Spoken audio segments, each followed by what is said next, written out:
me bringing all of this to your attention is to point out the fact that regardless of what the cover story might be for these mind control and intelligence gathering projects, if we are to take the statement of the Club of Rome seriously, where they declare humanity to be the main enemy of concern, then it really isn't a far stretch to conclude that the main objective of it all is to gather intelligence about the human mind, how it works, how it can be manipulated and hacked, and how this knowledge can be used to maintain control over us all. Given how much time, energy, and money has gone into this inquiry by the world elites from ancient history to the present day, this also might then indicate just how powerful and valuable your unique consciousness really is. And should each of us begin our own intelligence operation and inquiry into who and what we really are, perhaps the power of these dark sorcerers would cease to exist in our lives. And just maybe, on some grand cosmic scale, that is indeed the entire point of this game that we find ourselves in.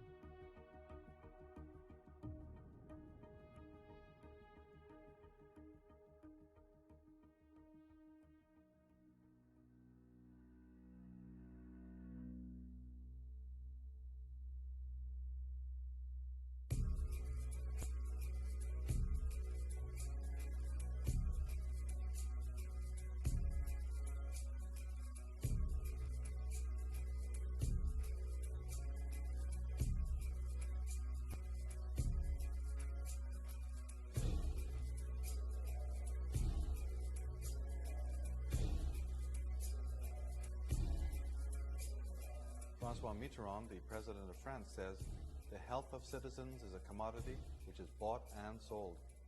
And mind control advocate Dr. Jose Delgado, in his book Physical Control of the Mind Towards a Psycho-Civilized Society, simply puts it this way: man does not have the right to develop his own mind.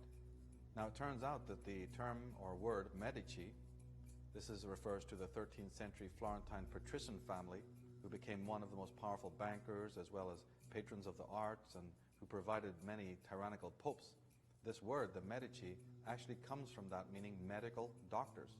So again, here we have the old, age-old connection, coming down from the Venetians, coming down from the Phoenicians, coming down from the ancient Sumerians. We have the families related, descended by blood from these ancient sources.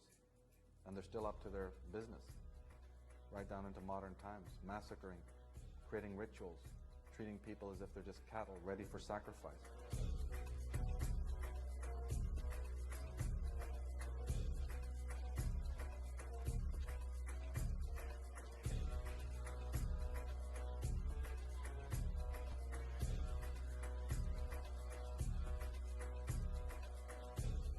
One way is no surprise because the serpent cult is one of the oldest in the world.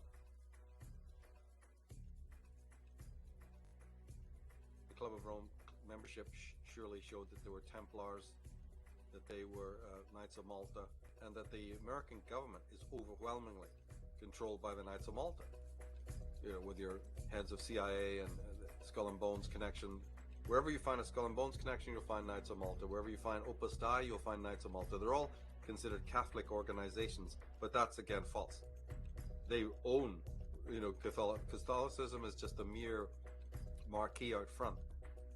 So the good little Catholic boys and girls will imagine that these are philanthropic organizations that your money contributes to and all, and won't ever go anything deeper than that.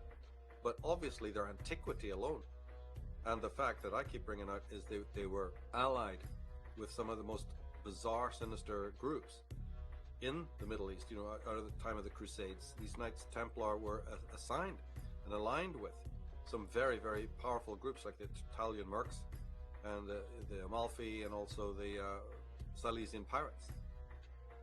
And that is why the Skull and Bones use that Skull and Bones, because that's what you find on bottles of poison in medicine. The very idea that doctors used to wear the white robes, the white, is all based in their symbolism. You're born in white and